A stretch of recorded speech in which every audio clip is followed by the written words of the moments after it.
So one of the questions I have been getting a lot of is how to get into whip cracking and what to look for in your first whip. So I figured I would make a video that's just basically all about beginner whip cracking and take you through some of that. So the first question you're going to have to ask yourself is what kind of whip you want to get. And there are a bunch of different kinds of whips you can start off with. There's the classic bull whip, which I'm fairly partial to, mostly because it looks like, you know, the old Indiana Jones whips that I grew up with. It's what I learned on. 6-foot bull whip here. There's also what we call a stock whip. These are generally made more in Australia. They have this weird hinge on the end, and the handle is much, much longer than normal. I'm not super partial to these just because I haven't used a ton of them, but they can be used for a lot of special, fancier whip cracking. Not my cup of tea, though. What I do like a lot are these performance hybrids, basically a combination of the bull whip and the stock whip. So you've still got a longer handle, kind of like the stock whip, but you don't have that hinge on the end, so it has more of a bullwhip type action. You can do a lot of stuff with this. They're usually pretty light as well. You can do special tricks like the arrowhead, or if I were better, Hassett's four corners, but I'm not quite that good yet. So, what you need to ask yourself is, what do I want to do with these whips? If you're just trying to look to do some basic whip cracking, you want a whip that kind of looks like Indiana Jones, you want to do an Indiana Jones cosplay, go with the bull whip. If you want to do more fancy cracking, get yourself a performance hybrid, maybe even get yourself 2 of them so you can work on two-handed routines. And if you just want to play around, get a stock whip, although I don't recommend that, although I know a lot of more professional whip crackers do swear by stock whips. The next question, and this is actually a pretty easy question, the next question is, do you want to go with leather or do you want to go with nylon? It's a very simple answer. For your first whip, I'm almost always going to recommend you get a nylon whip. Why is that? 1, it's generally pretty durable. 2, it's probably going to be about half the price. So this nylon bullwhip I got from Adam Winrich, it's a 5-foot nylon bullwhip, cracks great. I want to say this was $150 or $175 when I got it about 10 years ago. This leather bullwhip I got from Skip Sansucci, who was at that time one of the cheapest leather bullwhip makers. I think was about $350. Still cracks great. It's a great whip. It looks great. I end up using this more in my show just because I know I can beat it up, and if I need to get a new one, it's only going to cost $175 to $250 to replace, as opposed to this one, which nowadays might be worth more like $450 or $5. The next question I get a lot is, what size whip should I use? I always recommend a 5 or a 6-foot bull whip if you're going the bull whip route. I have here a 4-foot whip, 5-foot whip, 6-foot whip, and an 8-foot whip. I have a 12-footer that's inside. I definitely don't recommend that at all for your first whip. The reason I say 5 or 6-foot whips is because they're big enough that you can still, you've got some room for error there, but they're not so big that you're just going to have to muscle them. So to give you an example, this 4-foot whip, if I just do a straight cattleman's crack like that, if you want to do anything out of that crack, you need to move the whip pretty quickly. So you need to be pretty proficient. You need to know what you're doing.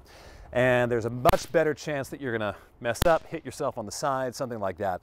But once you get it going, you can do a lot of fancy stuff, move it really quickly, and it's a lot of fun. But if you go up to about a 5-foot whip, you have a little bit more time to play. You've got a little bit more recoil, I guess you could say it is. So if I do that same motion, you'll see it's a little bit slower than the 4-footer was, but it's enough that I can still do most of those tricks and do them pretty quickly. Now the 5-footer, or the 6-footer, which is what I definitely recommend. 6-footer, you can do a lot of sort of longer, big, loud cracks, which when people start off, they want to get a nice loud crack. This one, though, if you want to do some of those more advanced cracks, you can still do them. You can still throw it around. It's going to be slower, but you can still do them. Now, if we go up to the 8-footer, 1, it's going to be a lot of strain on your shoulder. But you can see how much longer that takes just to set up. And if I try to do that same set, I'm not even sure I can.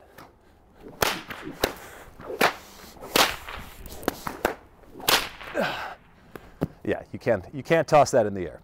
So what I would say is stick with a 5-foot whip or a 6-foot whip. If you decide to go the performance hybrid route, 4 and a 4.5 foot whip. They don't count the handles, they just count the braid.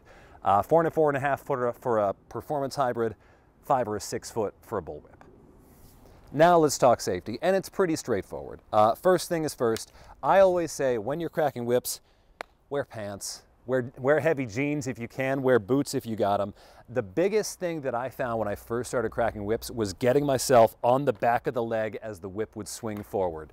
And it's not going to do any major damage, but it hurts, and it hurts a lot more when you're wearing shorts. The next step, and this is what I most strongly recommend, is, especially in your early days, wear eye protection. The biggest chance that you have of doing some kind of serious damage to yourself with a whip is by getting your eyes. First day that I learned how to crack a whip, I nearly put out this eye. I still have a scar to this day on my temple from where I caught myself. By all means, don't risk it. You can wear a pair of sunglasses and that'll still help you. Just make sure you've got something to keep the whip from going straight into your eye. As far as ear protection, I don't think you necessarily need a big, heavy-duty pair of noise-canceling headphones or something like this. Earplugs should work fine, but that said, I've been cracking whips for 20 years and I do have some mild to moderate hearing loss. So there's a very good chance you can get a whip crack right by your ear, just like that, and it'll really hurt. So ear protection is always a good thing to keep in mind. So that's the basics of staying safe with a whip. However, if you really want to stay safe, especially online, you should be using NordVPN. Look, the internet's a scary place these days, and I can't exactly use a whip to defend myself there. Phishing links, malware, not to mention privacy concerns. I actually had to step up security in the last few months after a few of my passwords leaked, and it was, well, a pretty straightforward process for me. I changed my passwords, I turned on two-factor authentication, and I got NordVPN. Why Nord? Well, because I am constantly on the phone or on the go, plugging into public or semi-public Wi-Fi networks. Having a virtual private network like Nord means I can browse in public without being concerned. And it can cover up to 6 devices, so my phone, my wife's phone, and the multiple computers we use to edit videos just like this one are all covered. Best of all, it's the fastest VPN on the market with speeds of up to 50% above the competition. And if you're still on the fence, you've got nothing to lose. Except, well, maybe all your online data. But don't go that route. Get yourself a 2-year deal with an exclusive bonus gift when you go to nordvpn.com/JackTheWhipper. And best of all, it's risk-free with Nord's 30-day money-back guarantee. Last, what we're going to do is we're going to talk through some of the basic cracks that you can learn. First one is, we call it the cattleman's crack. You're just going to bring the whip up, bring it straight down. What you're doing with this is, a lot of people, when they first pick up a whip, they want to try this crack out. They want to do that. Don't do that. The whip comes right back at your face. So what you want to do is bring the whip up. It's sort of like casting a fishing line. You bring it up, bring it down just like so. You can do that in the reverse. I do not recommend trying this one just yet, but in the reverse, a back crack, which goes into a slow figure 8. That's a little bit more advanced, but that's a good crack to start thinking about at some point. Up next, we have over the top of the head, just like so. You can swing the whip as long as you want up here, but you're basically doing exactly what you did with the cattleman's crack and just reversing directions to go like so. Important to keep the whip elevated, keep that whip above your head. Don't bring it down, which is what I see a lot of people doing, is they'll bring it up and then they try and bring it down just like that. The trick is you are just going in reverse. So if you swing the whip to your left, you just reverse directions and go to your right, and that's what makes the cracking sound. There's also a flick. You take the whip just like so, bring it up and just flick it forward with the wrist. Flick it forward with the wrist. And last but not least, you have what we call the side crack. You're just going to do a side flick, just like so. It can help if you want to lay the whip out in front of you, bring it back and bring it forward. The important thing about the side crack is, if you're going to do the side crack, do not stop here, because the whip is going to come right back at you, just like so. So if you do the side crack, crack, follow through, spin it around, and you can use that to go into a little bit of a pattern there. Side, over the top of the head, and just like so. So have fun, stay safe, and cheers. Toss a coin to your whipper, or maybe a 20, or maybe a 20. Whoa. Toss a coin to your whipper, to fend off mundanity.